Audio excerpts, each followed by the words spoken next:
জয় শ্রীকৃষ্ণ। রাধে রাধে। বন্ধুরা, প্রত্যেক সংক্রান্তি ভগবান বিষ্ণুকে অর্পণ করা হয়।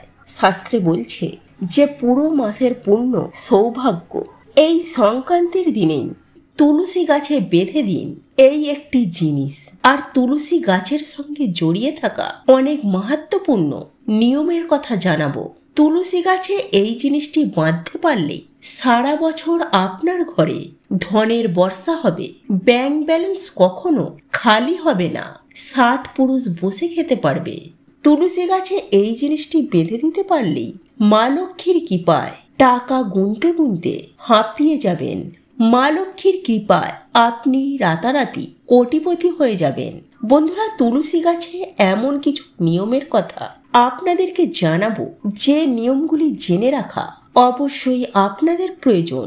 আপনি যদি আপনার জীবনে এই নিয়মগুলি না পালন করতে পারেন, তো আপনি জীবনে অনেক বড় সমস্যার মুখে কখনো না কখনো পড়তে পারেন। আর যদি আপনি এই নিয়মগুলি বা এই কথাগুলি মেনে চলতে পারেন, তাহলে আপনি জীবনে অনেক অনেক বেশি লাভবান হবেন, উপকার পাবেন। বন্ধুরা, এর সাথে আপনি যদি তুলসী গাছে এই জিনিসটি একবার বেঁধে দিতে পারেন, তো মাতা লক্ষ্মী দেবীর অশেষ কৃপা লাভ করবেন। আর আপনার ঘরে সর্বদাই মা লক্ষ্মী দেবী চিরস্থায়ীভাবে বসবাস করবেন। তুলসী গাছ বাড়িতে থাকা প্রত্যেকটি সদস্যর জন্য লাভদায়ক। এই তুলসী গাছ দিয়ে বিভিন্ন রকমের টোটকা বা উপায় করা হয়ে থাকে। পুরাণ অনুসারে দেবী মা লক্ষ্মী বাস করেন। এই জীবনে অনেক বেশি লাভবান হবেন। কিন্তু বন্ধুরা, এই তুলসী গাছ বাড়িতে রেখে যদি এই জিনিসটি তুলসী গাছে বেঁধে দিতে না পারেন, তো বাড়িতে তুলসী গাছ লাগানোর অনেক গুণ বেশি উপকার কিন্তু পাবেন না। আর এই জিনিসটি যদি তুলসী গাছে বেঁধে দিতে পারে, তো বাড়িতে তুলসী গাছ লাগানো অনেক অনেক গুণ বেশি উপকার পাবেন, ফল পাবেন। কারণ এই জিনিসটি ছাড়া তুলসী গাছ অসম্পূর্ণ বলে মানা হয়। শাস্ত্রে এর অধিক মাহাত্ম্যের কথা বলা হয়েছে। বন্ধুরা, শুধু ভারত নয়, ভারতের বিভিন্ন দেশে তুলসী গাছকে অত্যন্ত পবিত্র ও গুণকারী বলা হয়েছে। তুলসী গাছে অনেক ঔষধি গুণ রয়েছে। বিষ্ণু পুরাণে তুলসী গাছকে ভগবান শ্রী বিষ্ণুর পত্নী বলা হয়েছে। ঠিক এই কারণে তুলসী হলেন জগৎ জননী। তুলসী সমস্ত দেবদেবীর কাছ থেকে বরদান লাভ করেছিলেন। ঠিক এই কারণে তুলসী পাতাকে অমৃতের সঙ্গে সমান তুলনা করা হয়েছে। শাস্ত্রে তুলসী গাছ অত্যন্ত পবিত্র বলে মনে করা হয়। যে স্থানে তুলসী গাছ থাকে, ওই স্থানে ব্রহ্মা বিষ্ণু মহেশ্বর অর্থাৎ ত্রিদেব বাস করেন। তুলসী গাছে জল অর্পণ করলে, পূজা পাঠ করলে সমস্ত পাপ নষ্ট হয়ে যায়। যেভাবে সূর্য উদয় হওয়ার সাথে সাথে রাত্রির অন্ধকার নষ্ট হয়ে যায়, শাস্ত্র অনুসারে যে ঘরে সর্বদাই তুলসী গাছ সবুজ সতেজ সুন্দর পাতায় ভরপুর হয়ে থাকে, সেই গৃহে সুখ শান্তি সমৃদ্ধি সর্বদাই পরিপূর্ণ হয়ে থাকে। ভগবান শ্রী বিষ্ণুর পূজায় ও ভগবান শ্রী বিষ্ণুর ভোগে অবশ্যই তুলসী পাতা অর্পণ করবেন। কারণ তুলসী পাতা ছাড়া ভগবান শ্রী বিষ্ণু কখনোই ভোগ গ্রহণ করেন না। ঠিক এই কারণে প্রত্যেকটি ঘরে তুলসী গাছ থাকা অত্যন্ত প্রয়োজন। বন্ধুরা, যদি আপনার ঘরে তুলসী গাছ থাকে, তাহলে সকালবেলায় ঘুম থেকে উঠে স্নান করে শুদ্ধ বস্ত্র পরিধান করে একটি তামার পাত্র নেবেন, তাতে শুদ্ধ পরিষ্কার জল নেবেন। সেই জল তুলসী গাছে অর্পণ করবেন আর নিষ্ঠা ভক্তি সহকারে তুলসী গাছের পূজা করবেন। তুলসী তলায় একটি ঘিয়ের প্রদীপ জ্বালিয়ে দেবেন আর একটি চূর্ণি অর্থাৎ ওড়না তুলসী গাছে বেঁধে দেবেন। বন্ধুরা, মানুষ তো বাড়িতে তুলসী গাছ লাগান, কিন্তু বেশিরভাগ মানুষই তুলসী গাছ লাগিয়ে এই ভুলটি করেন। কারণ তুলসী মাতাকে চূর্ণি অর্থাৎ লাল ওড়না তুলসী মাতার গায়ে বেঁধে দেন না, যার কারণে তুলসী মাতার শুভ ফল প্রাপ্তি করতে পারেন না। বন্ধুরা, মনে রাখবেন, তুলসী গাছে এই চূর্ণি ছাড়া অর্থাৎ ওড়না ছাড়া অসম্পূর্ণ এই তুলসী গাছ। তাই অবশ্যই সংক্রান্তি দিন একটি ওড়না তুলসী গাছে বেঁধে দেবেন। বন্ধুরা, তুলসী গাছে একটি চূর্ণি বেঁধে দেবেন, অর্থাৎ ওড়না বেঁধে দেবেন। তুলসী হলেন একজন দেবী, ভগবান শ্রী বিষ্ণুর পত্নী। আমরা ওনাকে মা বলি। আর এই তুলসী মা হলেন মাতা লক্ষ্মী দেবীর আরেকটি রূপ। তাই আপনি যদি মাতা লক্ষ্মী দেবীকে প্রসন্ন করতে পারেন, তাহলে আপনাদের খুব ভালো কাটবে। কখনো আপনার ঘরে ধনের অভাব হবে না। তাই অবশ্যই তুলসী মাতাকে একটি চূর্ণি অর্থাৎ ওড়না অর্পণ করবেন। এতে স্বামী স্ত্রীর মধ্যে প্রেম আর বিশ্বাস বাড়বে। ঘরে থাকা মহিলারা সর্বদাই সৌভাগ্যবতী হবেন।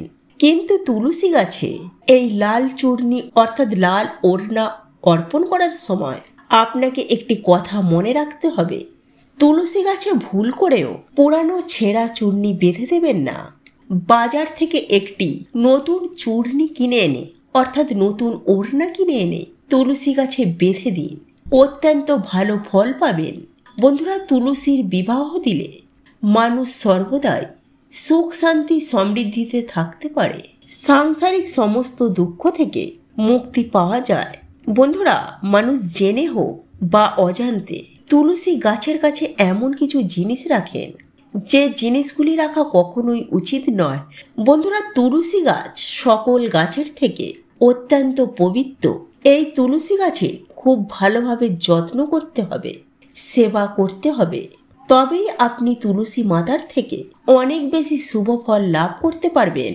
যাই হোক বন্ধুরা, এই তুলসী গাছে অবশ্যই কিন্তু একটি চূর্ণি অর্থাৎ ওড়না বেঁধে দেবেন।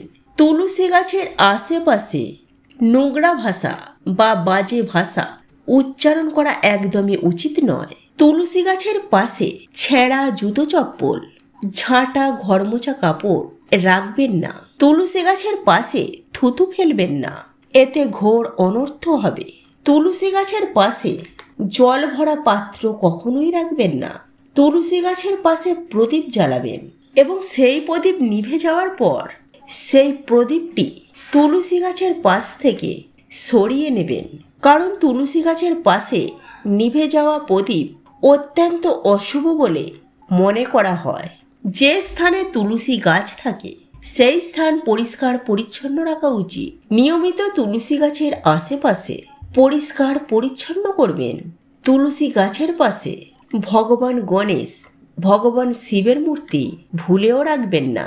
তার সাথে সাথে তুলসী গাছের সাথে অন্যান্য গাছপালা থাকা অত্যন্ত অশুভ বলে মনে করা হয়েছে। এমনকি তুলসী গাছের পাশে ভিজে কাপড় শুকনো করতে দেবেন না। কাপড়ের নোংরা জল তুলসী গাছে পড়তে পারে।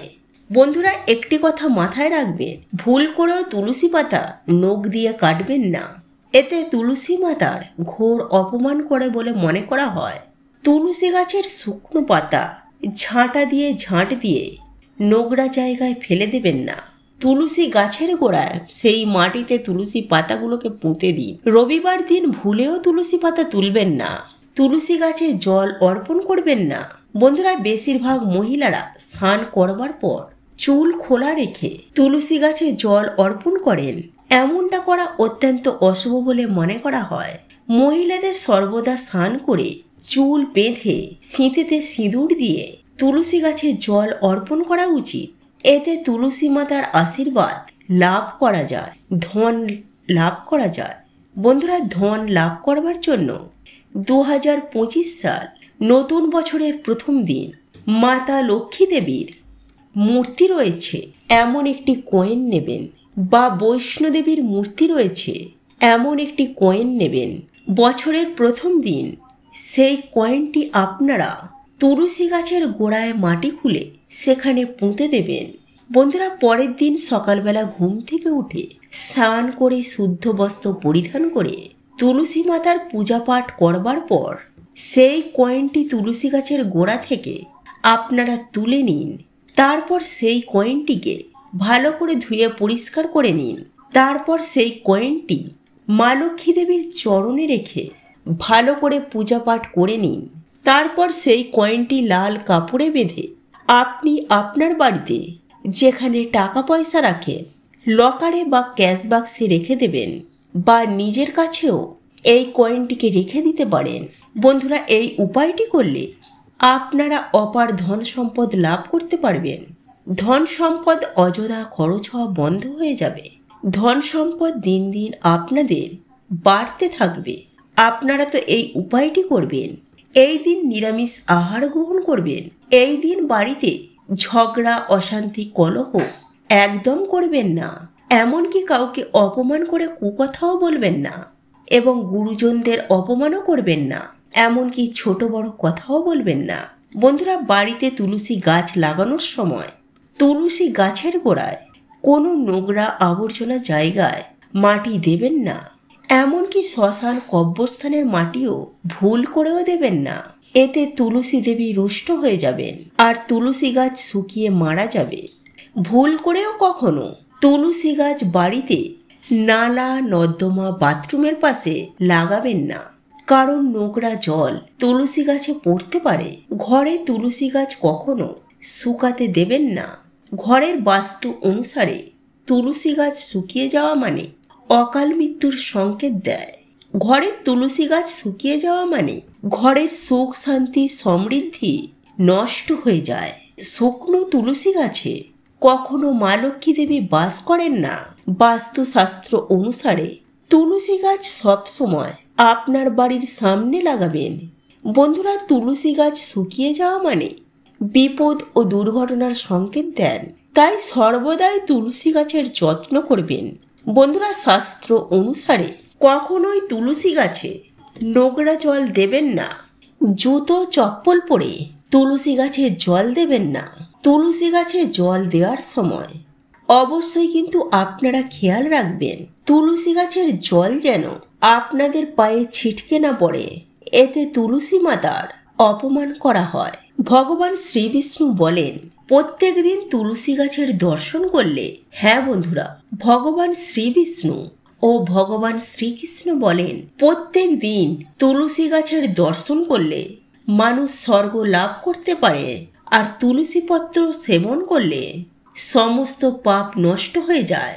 তুলসী গাছ তাই সর্বদাই যত্ন সহকারে বড় করবেন। আর আপনার বাড়ির সামনে পরিষ্কার পরিচ্ছন্ন জায়গায় তুলসী গাছ লাগাবেন। এতে তুলসী দেবী প্রসন্ন হবেন আর আপনার বাড়িতে কখনো অর্থের অভাব হবে না। তুলসী দেবীর আশীর্বাদ থাকবে সর্বদাই আপনার বাড়ির ওপর। বন্ধুরা, তুলসী গাছ যদি আপনার বাড়িতে অনেক পরিমাণে জন্ম নেয় তাহলে জানবেন মাতা লক্ষ্মী দেবীর আগমন ঘটবে আপনার গৃহে। বন্ধুরা, তুলসী গাছের পাশে কখনো কাঁটাযুক্ত গাছ লাগাবেন না। এতে ঘরে অশুভ শক্তির পরিমাণ বাড়তে থাকবে। যদি পারেন তুলসী গাছের পাশে একটি কলা গাছ লাগাবেন, কারণ কলা গাছ অনেক বেশি শুভ মানা হয়। কারণ কলা গাছে স্বয়ং ভগবান শ্রী বিষ্ণু বাস করেন। কারণ কলা গাছকে স্বয়ং ভগবান শ্রী বিষ্ণুর প্রতিরূপ মানা হয়। তুলসী গাছের পাশে কলা গাছ লাগালে ঘরে সর্বদাই সুখ, শান্তি, সমৃদ্ধি আসে। আর মনে রাখবেন, যে স্থানে ভগবান শ্রী বিষ্ণু বাস করেন সেই স্থানে মাতা লক্ষ্মী দেবী ছুটে চলে আসেন।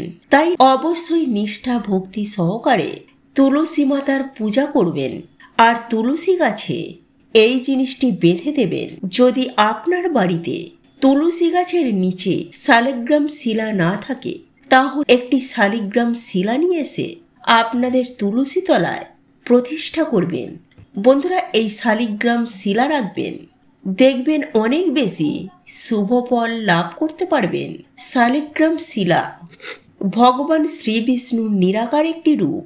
এই শালিগ্রাম শিলা যদি আপনার বাড়ির তুলসী তলায় আপনি যদি রাখতে পারেন তাহলে আপনার বাড়ি থেকে সমস্ত অশুভ শক্তি, নেগেটিভ শক্তি চিরতরের মতো বিদায় নেবে আর আপনার গৃহে সর্বদাই মাতা লক্ষ্মী ও ভগবান শ্রী বিষ্ণু বাস করবেন। তো এই ছিল আমাদের আজকের ভিডিওটি কেমন লাগলো তা কমেন্ট করে অবশ্যই নিজের মতামত জানাবেন। ভালো লেগে থাকলে অবশ্যই একটি লাইক করবেন। কমেন্টে ভক্তি, ভালোবাসা ও শ্রদ্ধার সহিত জয় মা লক্ষ্মী দেবীর জয় বা জয় শ্রীকৃষ্ণ রাধে রাধে একটি বারের জন্য হলেও লিখে যাবার জন্য অনুরোধ জানাচ্ছি। আর আপনি যদি আমাদের চ্যানেলে নতুন দর্শক হয়ে থাকেন তো বিশেষভাবে অনুরোধ করব চ্যানেলটি অবশ্যই সাবস্ক্রাইব করে পাশে থাকা নোটিফিকেশন বেল আইকনটি অন করে রাখবেন। তাহলে সকলে সুস্থ থাকুন, ভালো থাকুন পরম করুণাময় ঈশ্বরের অশেষ কৃপায়। তো আবারও কথা হবে আপনাদের সাথে নতুন কোনো ভিডিওর বিষয় নিয়ে।